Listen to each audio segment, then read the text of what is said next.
So, hello. I've got this cool sushi roller thing from AliExpress, and this is the second roll of sushi I'm making out of it. I found the tricks. See, there's the first.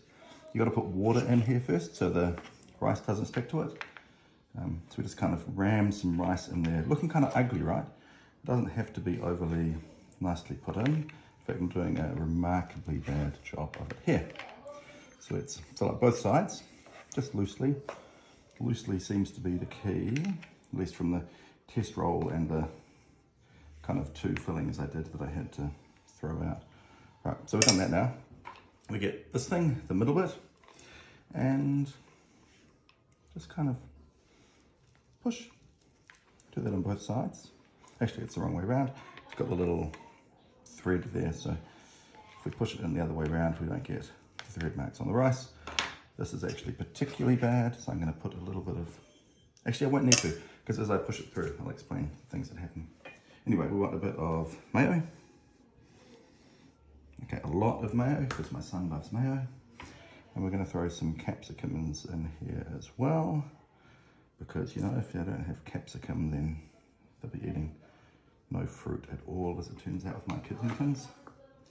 And tuna we're doing in this one. In fact, tuna I'm doing in all of them, because that's what I've got. Ideally, I'd be trying to put these more in the little canyon in the middle I made. Just so it all lines up nice. But I think that's okay. You need to constantly bloody rinse your hands making sushi because rice sticks everywhere. So now we've got this thing. You can see the thread just goes in there. This is the bit that I consider the riskiest, so I lift up both sides and kind of just mush. There's two clips, clip, clip. Now what I do too, that's interesting. Okay, so this should fit on the end for some reason. Oh, it's because it's the wrong bit, Tim. This fits on the end and clicks closed, which lets me wind this in a bit. And it compresses the sushi roll on the inside, you see. So give it a little bit of a push. That's good. You see it's squishing out there, so it's all nice and tight. And let's get a roll of nori. And nori, nori, nori, nori, nori. I used to always put this with the grooved sides down. I put the grooved sides up. I don't think it actually matters at all. What I noticed the first time is when you first open this, a bit of liquid comes out, and that goes on the nori, which I didn't like the first time, but I'm sure it doesn't matter at all. Now we try and line this up. Oh, let's move this over here with the start of the mat. So if I just push, see it all comes out. We get lined up with the start of the nori mat as we push.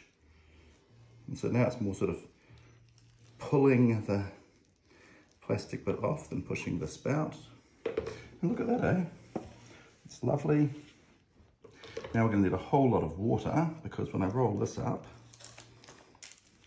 this is all dry, right? And you need to wet it. So I just put water on my fingers and then bring it over here and wet the outside of it so that this bit of nori sticks to it. You just kind of stick it down and then roll it over so the seam is on the bottom.